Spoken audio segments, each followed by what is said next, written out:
It's noon on the West Coast, 3 p.m. in an American Mayberry paradise called Farmville, Virginia. Tonight, the would-be vice presidents will debate here at Longwood University. That's the news, but I have to tell you about the journey. Farmville, Virginia, not Farmville, Farmville, like Louisville. It's an hour and a half from the hotel encampment for Fox in Richmond, an hour and a half down a two-lane highway behind a log truck. When they settled on Virginia is for lovers as the tourism slogan back in 1968, they must have been talking about this place.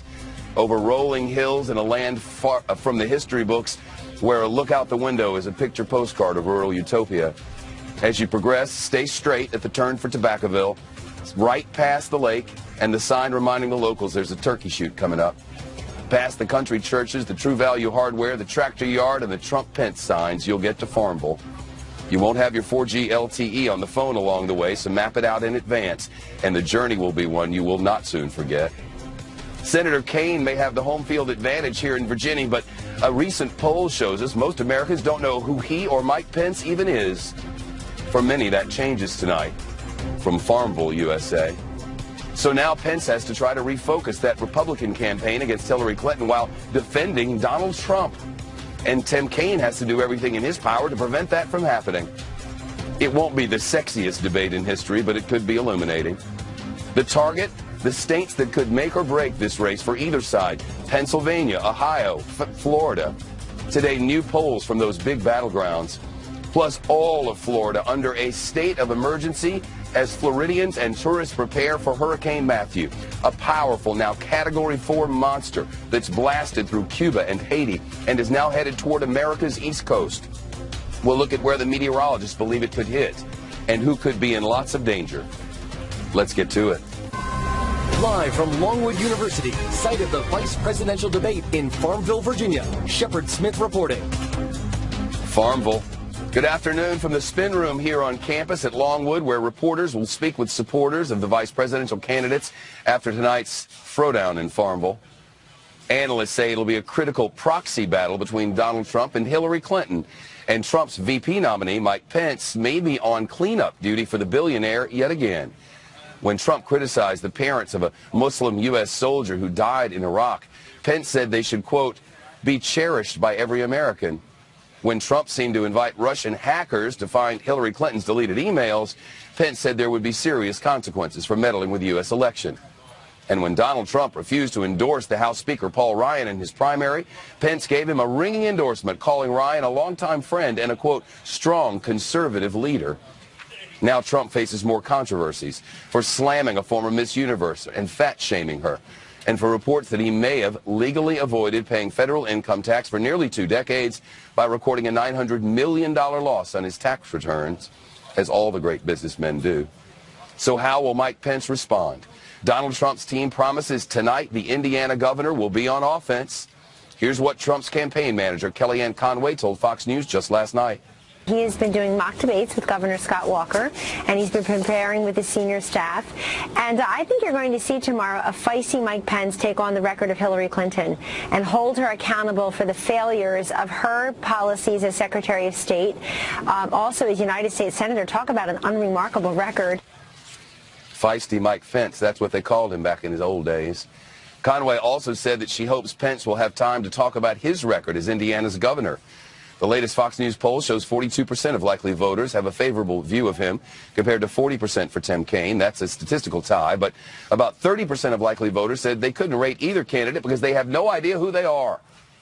So tonight could help Americans learn more about the men who could soon be but a heartbeat away from the presidency. And to that end, we have Team Fox coverage. Jen Griffin is live on with more on Tim Kaine, preparation for tonight.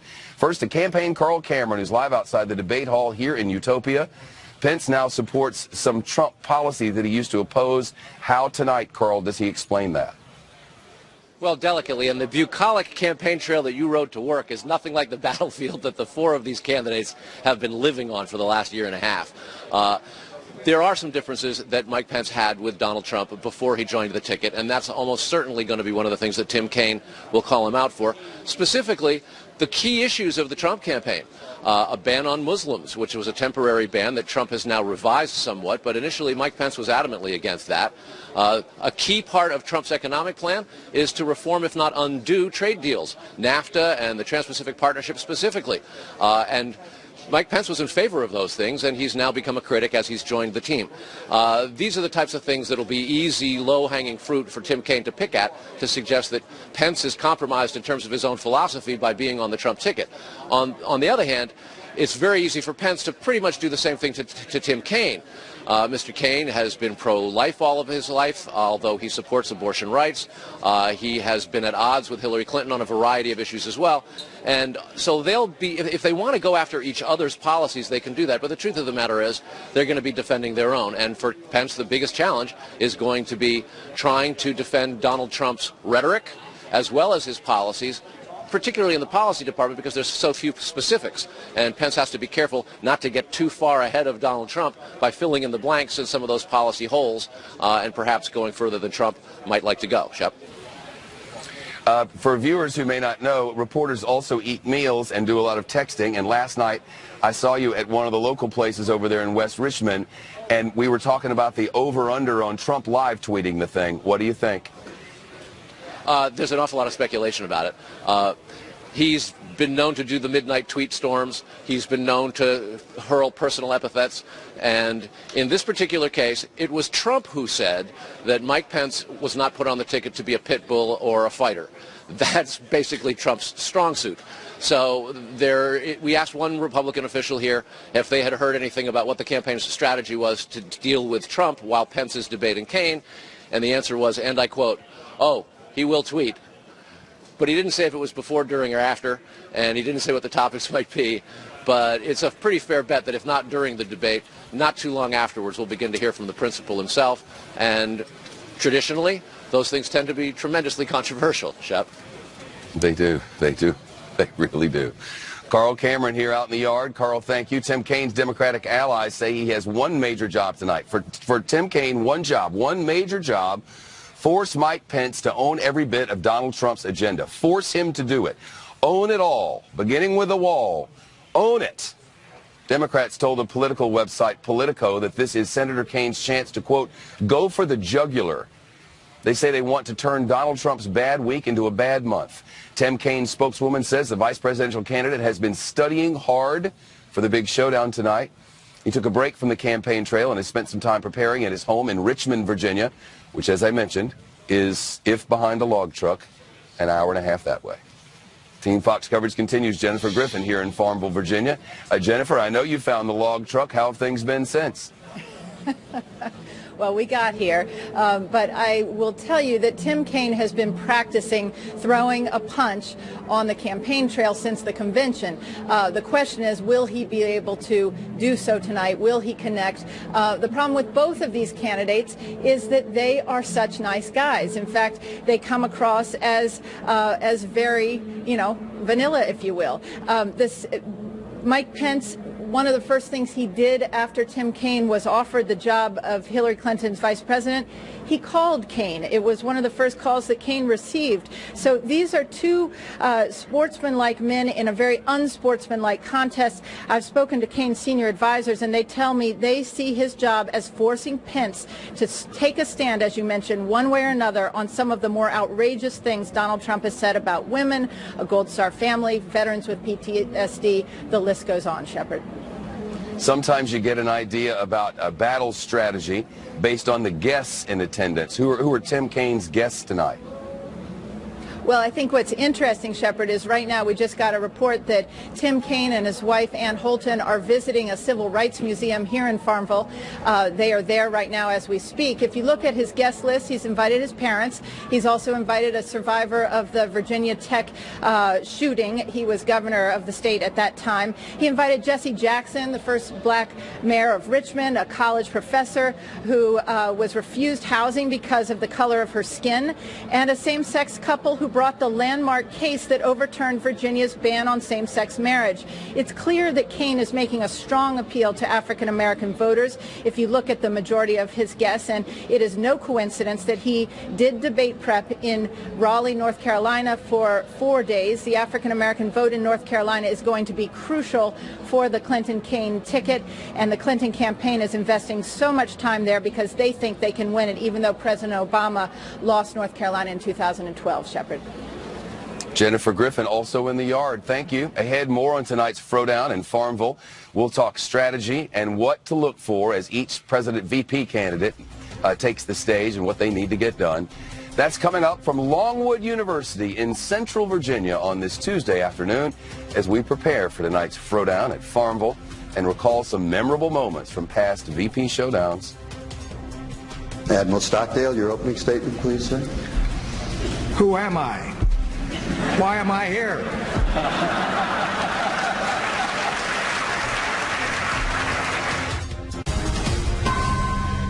I can see my wife, and I think she's thinking, gee, I wish she would go out into the private sector. Well, I'm going to try to help you do that, Joe. He did his best. That was a vice presidential debate between the Republican Dick Cheney and the Democrat Joe Lieberman. Almost 16 years ago this very day, the 4th year of Fox News Channel's existence. And it might be a preview of what we could see tonight. Who knows? As the analysts say, Mike Pence and Tim Kaine are almost complete opposites when it comes to their positions. And, of course, both candidates also have to attack the other's running mate while defending his own. Here with me is Beth Reinhard, the national politics reporter for the Wall Street Journal, a publication that is our corporate cousin. Nice to see you. Yes, thanks for having me. I keep hearing that each of these men has a huge task ahead that they must fill in the blank. What is it? Well, you know, we like to raise the stakes for these things. To make them watch. In the long run, I'm not sure that this will be a game-changing moment, but it's an important moment. You never know what Trump might live tweet. Anything. That's true. In fact, more people may be watching Trump tweeting than the debate itself. That may be more entertaining. But, yes, these are the running mates. They have to defend their top of the ticket. In Mike Pence's case, you could argue there's more to defend. Trump has made a lot of controversial statements in the last few weeks. There was the revelation about his taxes that I think is likely to come up. Likely, yes. And, you know, Tim Kaine also has a job to do in terms of defending the baggage that Hillary Clinton carries. But they also have to make the case for themselves, you know, why they should be, you know, the closest to the presidency.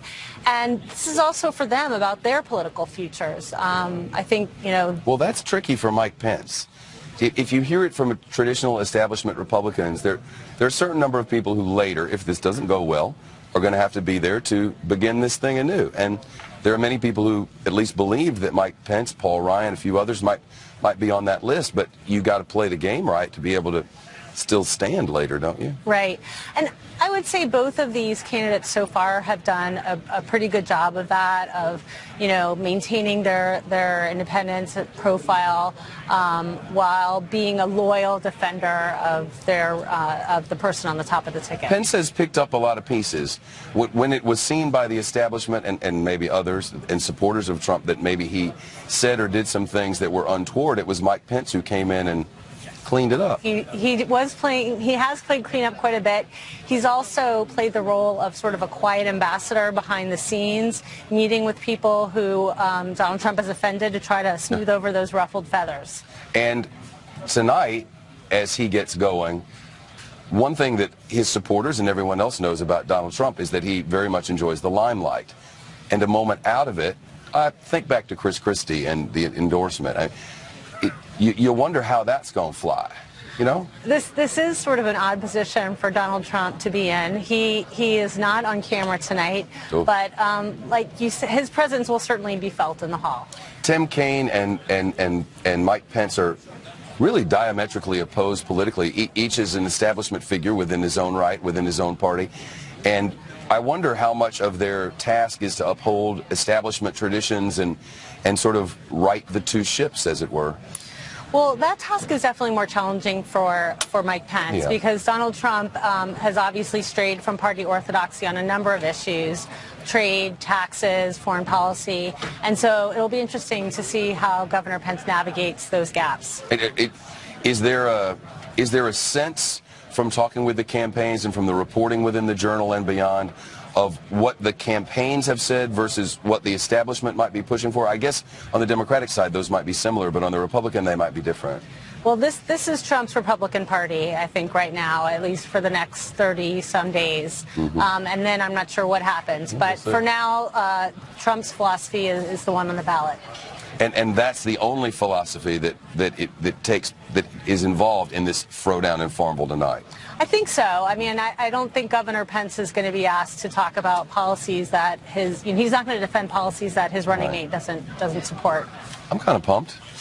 I love it here. Sure. The Chamber of Commerce ordered up a day from heaven. Oh, well, couldn't ask for better weather. It's amazing. Very nice. Beth Reinhardt from the Wall Street Journal and WSJ.com. Thank you.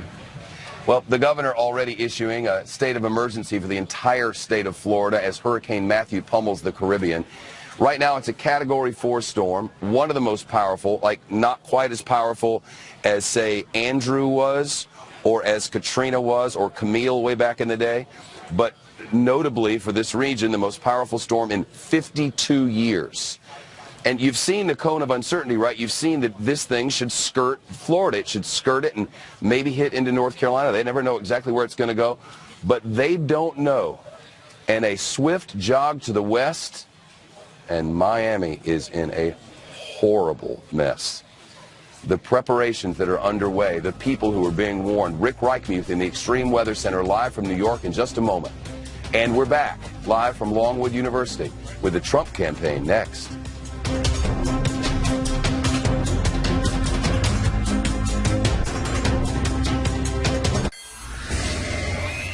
Fox News extreme weather alert. Hurricane Matthew has turned deadly as it barreled through the Caribbean and now is headed toward the United States in that general direction.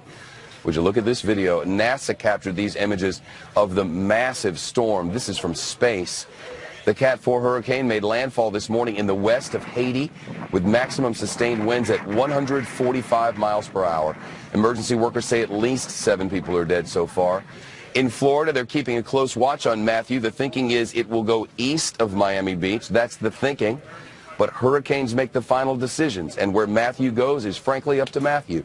The Florida Governor Rick Scott yesterday declaring a state of emergency in every Florida county. He says a direct hit could be, as he put it, his word, catastrophic.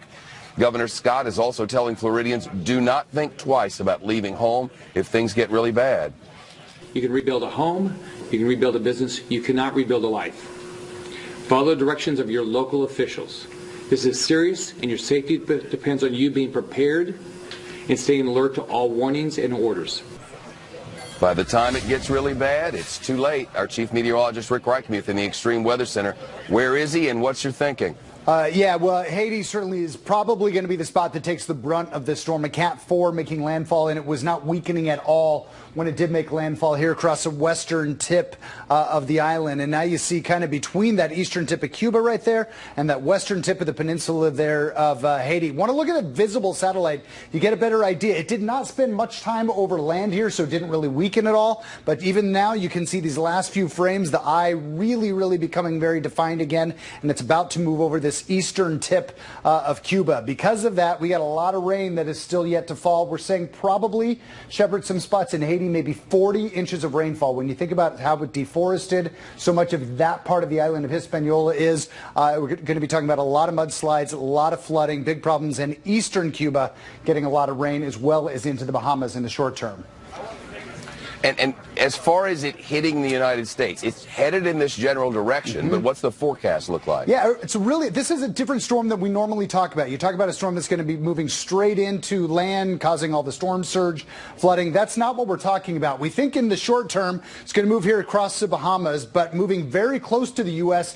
as a Category 4 major hurricane here in the Bahamas. But then watch what happens. The forecast, all of our model guidance, hugs the coast pretty much all the way through from Florida through Georgia and the Carolinas. What we can't say with any degree of certainty is, does it go 50 miles to the west or 50 miles to the east? And the impact one way or the other is going to be huge. If it moves 50 miles to the west, it'll make landfall somewhere maybe down across parts of Florida or into Georgia. That would bring all the storm surge of a major hurricane onshore. If it goes 50 miles to the east, that just brings tropical storm conditions to the coast, and we maybe are spared the worst of it. The center of this track right now showing some sort of a landfall out across parts of North Carolina. That would put all of the Outer Banks on the ugly side of the storm. Worth noting, anywhere to the west side is the better side of the storm, at least. We'll certainly see a lot of flooding rain for a lot of people. We've had a lot of flooding across North Carolina over the last week or so. Some spots, in fact,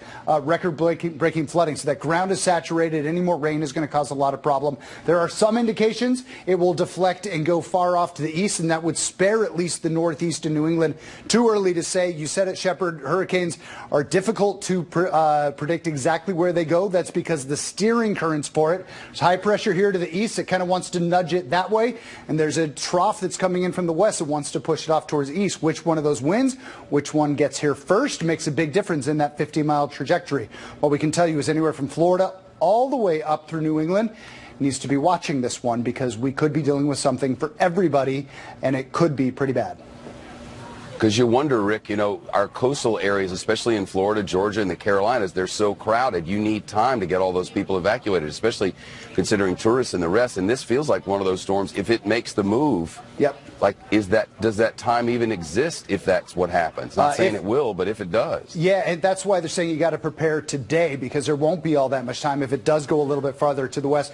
Worth noting, Florida, which had not seen a hurricane make landfall in 11 years until Hermine did, in a very unpopulated area of Florida early this year. That eastern shore, it has so much more population there since any of the last time that a hurricane hit here. So it hasn't been tested in this way for over 10 years. A lot more people there, and they've not had a storm, Shep. Get ready to get out, just in case. Rick, thanks a lot. Appreciate it. New clues in Kim Kardashian's horrible trip to France. Today there's word some suspicious men may have been eyeing her for days. The new deets on this coming up. Also, more politics ahead from here at Longwood University. And we have some brand new polls that show one of these candidates is surging in an important swing state. Which one? Well, it's huge. I'm Leah Gabriel with the Fox Report now, and more of today's headlines. An explosion in New Jersey destroying 2 homes this morning. Officials say before the blast, firefighters responded to a possible gas leak. This happened in Patterson, about 20 miles northwest of Manhattan. Officials say everyone who lived there got out before that blast. And roughly 2,000 people under evacuation orders in Colorado as a wildfire spreads there. The sheriff in Beulah, which is about 150 miles south of Denver, telling everyone to get out of town. Officials say the fire broke out yesterday and destroyed some homes. No one was hurt.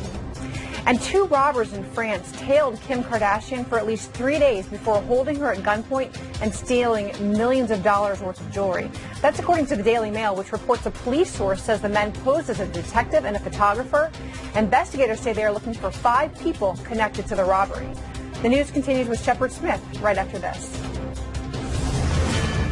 Because we got Now on Fox News Channel, we're going to Charlottesville, North Carolina, I believe it is, where though it's a little pixelated because there's a hitch in the get-along of the satellite today, Michelle Obama's doing some campaigning for the former First Lady Hillary Clinton. And as long as it holds in a little bit, we're going to listen in for a minute. Then the Trump campaign joins us live in just a moment. Our job, we have to replace with a good next family, and that's why we're here. But I've been sharing with people that this time is bittersweet for me. This is going to be the last time I campaign. I love you all too. I love you all so much. I do. I love you all more than you will know. Don't get me crying up here, because I will do that. But this is really a time of great transition for me and Barack and the girls and my mom and Bo and Sonny. As I've been saying, I'm really trying to make sure that my husband finds a new job so he's not sitting around the house. I'm going to need to find a new job. So if you guys have been working on your resumes, you'll be able to give me some tips. I feel like this isn't fair to her. We've erased her face. It's just wrong. This is a live view. What we do is we transmit over internet lines, like over 4G LTE, and you have to have a really strong signal or everything gets pixelated and weird, like a very, very bad day on Skype. But it's not fair to the First Lady, so we're going to end that. If it gets better, we'll take you back there. If she says anything of note, we'll let you know about it. Donald Trump is set to hold a rally later today, Prescott Valley, Arizona, which is about 90 miles north of Phoenix, right there in the Valley of the Sun. The analysts say Arizona is a swing state this year, even though Mitt Romney won it by 10 points back in 2012. This comes as we get new polls from some of the other big swing states. We have a new survey from Quinnipiac University that shows Hillary Clinton is now beating Donald Trump in the state of Florida 46-41 with Gary Johnson in there. It also shows Donald Trump beating Hillary Clinton in Ohio 47-42%. Of course, both of those states are battleground states. And our Team Fox coverage continues now at the bottom of the hour. Mike Emanuel following the Clinton campaign in Pennsylvania. First, John Roberts is in Prescott Valley, Arizona. Hello, John. Shep, good afternoon to you. And in fact, Arizona beginning to look a lot more like 1996 in this election year than it did in 2012. That's when Bill Clinton, the Democrat, won Arizona. Donald Trump leads in the Real Clear Politics average by just a little more than 2 points now. Trump will be on stage here in Prescott Valley in about an hour and a half's time. The local constabulary here told me this is the biggest event that Prescott Valley has ever seen, and they've seen some big events in the past. Donald Trump at the top of his remarks expected to give a bit of a debate preview of what we can expect to see tonight at the vice presidential get-together. A real contrast in styles, the campaign is saying, and contrast in worldview between the Trump-Pence campaign and the Clinton-Kaine campaign. Donald Trump began the day with a roundtable on energy in Denver, Colorado. Of course, Colorado, a big gas-producing state. Donald Trump telling the people there that Hillary Clinton wants to put you out of business. Today, he's going to be talking about his businesses and highlighting what he says is his positive business record. Certainly, he'll say that he's had difficult times in the past, but he'll suggest that, people who have lived their lives in government, read into that Hillary Clinton, don't know what it's like to go through the depths of a real estate depression like we saw in the 1990s, the early 90s at least, and come out the other side successful. Listen to what Donald Trump said last night in Loveland, Colorado. People like my opponent, crooked Hillary Clinton, whose only method of making money is by selling government favors and granting access to special interests, know nothing about how businesses succeed and grow. Hillary Clinton is basically saying, look at what a failure Donald Trump was at business. Trump is saying, hey, it's not whether you get knocked down, it's whether or not you get back up again. Shep? So that is to suggest that he will be there at the next debate on Sunday. What's he doing to prep for that? Anything different? Basically, he's going to do a lot more preparation, Shep, in the days leading up to the debate than he did last time. He's curtailed his campaign schedule for Thursday and Friday. They built in a lot of debate prep time there. They're looking at some of these polls in some of these battleground states and seeing Hillary Clinton now either retaking or stretching out a lead in the wake of what happened last Monday. So they want to make sure that he is there, ready to rumble with Hillary Clinton in St. Louis on Sunday night. Shep? John Roberts, Prescott Valley, Arizona, thank you. And Hillary Clinton focusing on the crucial swing state of Pennsylvania today. That's where she is. That's where the focus is. The focus is firmly on the state of Pennsylvania. And just minutes from now, the Democratic nominee scheduled to attend a voter registration event in the capital city of Harrisburg. Clinton and her daughter Chelsea held a conversation with families, as they called it. That happened in the Philly suburb of Haverford this afternoon. The Democratic presidential nominee went after Donald Trump for criticizing Miss Universe, for fat-shaming her, and saying it's time to stand up to bullying. Forget your mind, forget your heart, care only about what you look, because that's all we care about. And we have to stand up against that. Women and men, mothers and fathers, teachers, everybody. Well, there's a new post-debate poll after the first presidential debate that shows Secretary Clinton now has a double-digit lead in the state of Pennsylvania. The survey from Monmouth University has Clinton leading Trump 50-40%, with Jill Stein and Gary Johnson down there. The poll out from Quinnipiac University had Clinton up, but just by 4 points. Team Fox coverage continues. Mike Emanuel in Harrisburg, PA. Just how did Clinton try to appeal to women voters today, Mike? To defend our right Well, Shep, women voters and college-educated voters are considered critical for Hillary Clinton to win the battleground state of Pennsylvania. So she brought her daughter Chelsea with her. She's talking about health care and health insurance-related issues, and she touched on community and law enforcement relations. There are so many good, honorable police officers. They need our support. They need our backing. And at the same time, we have to help them get the kind of training and standards that they're looking for. Clinton's next event is here in Harrisburg. You can see the room behind me is filling up, and the opening acts, if you will, the warm-up groups are talking, trying to fire up the crowd ahead of her arrival here in Harrisburg. Jeff? And all her focus there appears to be on that women vote. No question about that, and so she's out working it. She's talking about issues that are bread and butter issues, pocketbook issues, if you will, for women. Her husband, former President Bill Clinton, had a bit of an awkward moment on the campaign trail, criticizing President Obama's signature legislative accomplishment. So you've got this crazy system where all of a sudden 25 million more people have health care, and then the people are out there busting it sometimes 60 hours a week, wind up with their premiums doubled and their coverage cut in half. It's the craziest thing in the world. So Hillary Clinton has repeatedly said that the health care law needs to be improved, needs to be fixed. She has talked about prescription drug prices being too high. She's also talked about premiums, but it makes you wonder what she would do if elected president. And we understand right now we have Senator Tim Kaine gearing up for tonight's vice presidential debate there nearby you, Shep. A critical night for Kaine, and Hillary Clinton will be obviously watching it quite closely. Back to you. That's live pictures, actually. You mentioned his name, and he pops up there live. It's the miracle of television. It's a TV miracle. We call it TV magic. This is his family here, Tim Kaine. They're touring Farmville, Virginia. I will tell you what, everyone listening to my voice should tour Farmville, Virginia. Everyone. Can we go back to that picture? It's amazing here. Thank you, Farmville, for the pulled pork sandwich with the cold coleslaw and the hot sauce. Seriously, thank you for the watermelon salad with feta. Thank you for your kind greetings and your beautiful landscape and your amazing people, and for a break from the big city. If everyone should go to Farmville at least once. It's hard to get here, but you won't have your phone to stare at along the way. You can actually enjoy the scenery, go straight at Tobaccoville, and just keep going. Follow the log truck. You'll get here, and it's Mayberry RFD. You will love you some Farmville. Just take the time, bring the kids. Everyone will have a grand old time. The Kaines are touring now. Clearly the boat is on the camera is on a boat. Things I was not aware of, but I am now. So a lot of media types and politics watchers stayed up till the wee hours this morning, it says, because the founder of WikiLeaks, Julian Assange, was promising a big surprise. And whenever they promise a big surprise, you know it's not coming.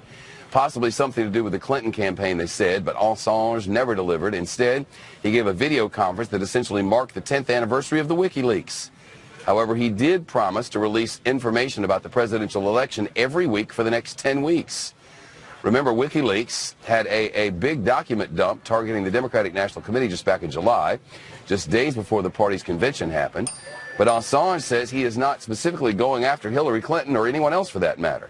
Catherine Herridge is in D.C., so the October surprise did not surprise.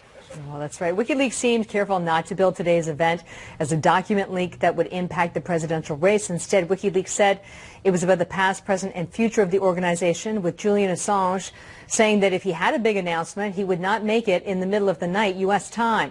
And during the live video link address this morning to a German audience, Assange seemed to speak in code.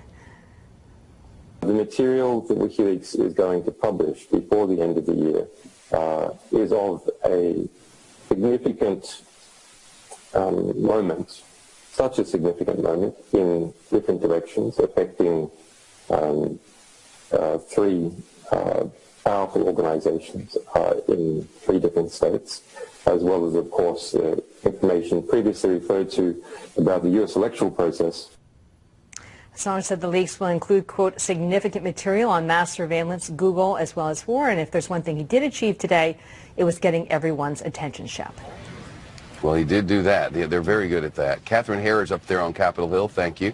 A complete meltdown of cooperation between the United States and Russia, not surprisingly. Tensions are coming to a head over the war in Syria, as you may know, and President Obama now faces a very tough decision. Do you order American military action? Or do you potentially watch thousands of men and women and children die at the hands of ISIS? Or do you wonder, where is Congress? Where is your Congress that is supposed to be involved in all of these matters? That's what your Constitution says, that your Congress has got to get in there. Where are they? Where are they? Why don't you ask them? You know the answer already. It's all coming up from Longwood University as we await tonight's throwdown in Farmville, so hang tight.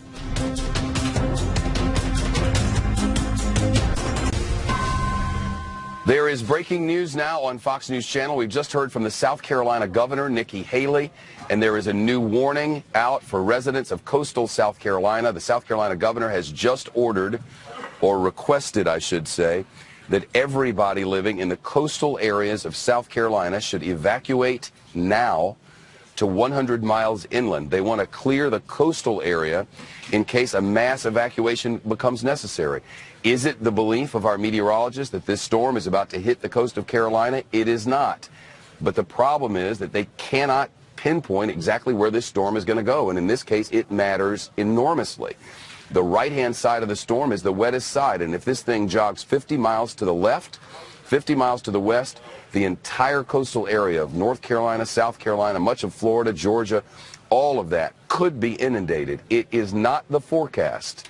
But the forecasters realize they cannot be sure they're getting it right, so the governor of the state of South Carolina has just issued an order for everyone in coastal Carolina counties to evacuate now to 100 miles minimum inland in South Carolina. If you have any questions about this along the coastlines of Florida, Georgia, North Carolina, South Carolina, and all the rest, all the way up through the D.C. area, New York, and Boston, as you see on the map there. If you have any questions, contact your local emergency managers. Tune to local media, where they're working up brand new reports right now. This evacuation order for coastal counties in South Carolina. And the word from the governor, Nikki Haley, is evacuate now. President Obama could be facing a critical decision in Syria after ceasefire talks with the Russians fell apart. The State Department is now blaming Russia for attacks on hospitals and the deadly bombing of a humanitarian convoy last month. It could not be much worse. The Secretary of State, John Kerry, says Russia has turned a blind eye as the Syrian dictator continues to use chemical weapons on his own people. The Wall Street Journal, our corporate cousin, reports that U.S. officials are now considering other options that could include giving new weapons to Syrian rebels to help fend off attacks from both Russia and Syria. Think of this. The United States is considering arming rebels. Have you ever read a history book? Probably not a good time for that. It's the latest example of what is no doubt, without question, a proxy war between the United States and Russia. Hundreds of thousands have died since Syria's civil war broke out in 2011. The fighting has forced millions more out of their homes as the United States Congress sits on its hands, refuses to take action, and allows all of this to spiral out of control without its guidance. Why? Election year, that's why. Your Congress is derelict in its duty, and history will not reflect well on these people who sit on that hill for us. Disgusting. It's helped ISIS terrorists carve out their own territory in that region. Carol Lee is the White House correspondent for the Wall Street Journal and joins us live now. Carol, to suggest that Congress should get involved is an old yarn.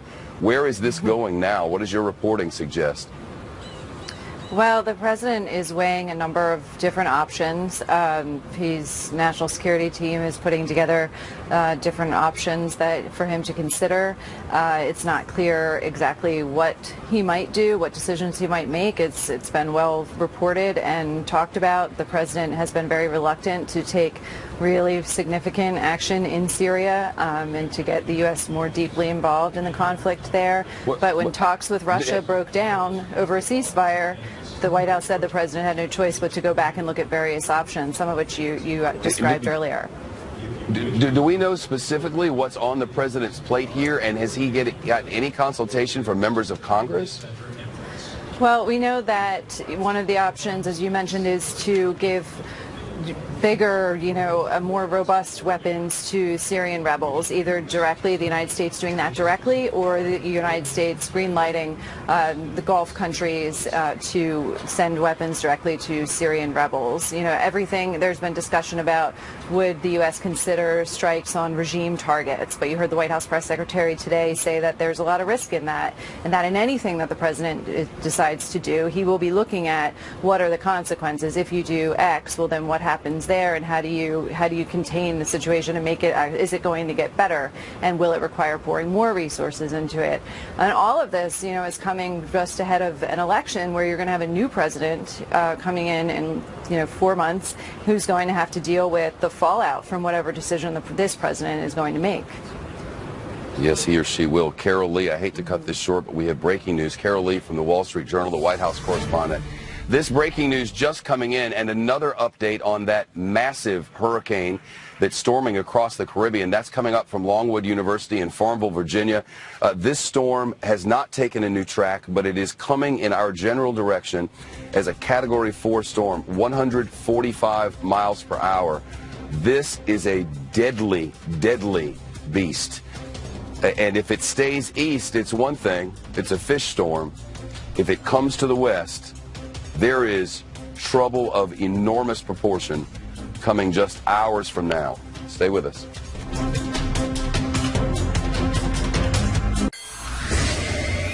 Fox News extreme weather alert again. South Carolina's Governor Nikki Haley has just ordered more than 1 million people to evacuate coastal areas of South Carolina now as Hurricane Matthew heads toward the United States. 1 million people in coastal South Carolina have been ordered by the governor to pack up and get out and head at least 100 miles inland. Why so far? Well, they got to leave room for other people in case other mass evacuations are ordered. This is a very tricky storm. Steve Harrigan is on Miami Beach for us this afternoon. Steve, the thinking a couple of days ago was this is going to be off to the east, and maybe it will, but they seem quite uncertain now. That's right, Shepard. The storm has gradually moved to the west in its prognostications, and certainly a dramatic move by the governor of South Carolina, Nikki Haley, ordering people on the coastal cities of South Carolina to begin to move immediately inland. She's going to try and move 1 million people 100 miles inland, this with the help of the National Guard. There are already gas lines forming in South Carolina. It's not clear that the storm is going to hit there, but certainly in an abundance of caution, she's trying to move 1 million people inland. Now, there's a state of emergency in South Carolina. Also, in parts of North Carolina, there's a state of emergency, and here in Florida. So far, no similar move by either of those governors. Strong warnings here in Florida from the governor. Tropical storm watches and hurricane watches, but no dramatic move here yet in Florida to mirror that as we've seen in South Carolina. Shepard, back to you. Nope, not yet. A beautiful, if windy and surfs up day on South Beach. We'll be right back from Longwood University in Farmville, Virginia, with some final thoughts before we head off to your world with Neil Cavuto. Stay here. Should news break out, we'll break in, because breaking news changes everything on Fox News Channel. We have standards for what breaking news is. This is not breaking news, but it's very interesting. Trump's just tweeted. Trump's just tweeted. Guess what Trump's going to do tonight? Guess what Donald Trump's decided he's going to do? I will be watching the great Governor Mike Pence, and we'll be live tweeting the VP debate starting tonight at 8:30 p.m. Eastern Standard Time. It's not even Eastern Standard Time. It's Eastern Daylight Time. Come on, get with it.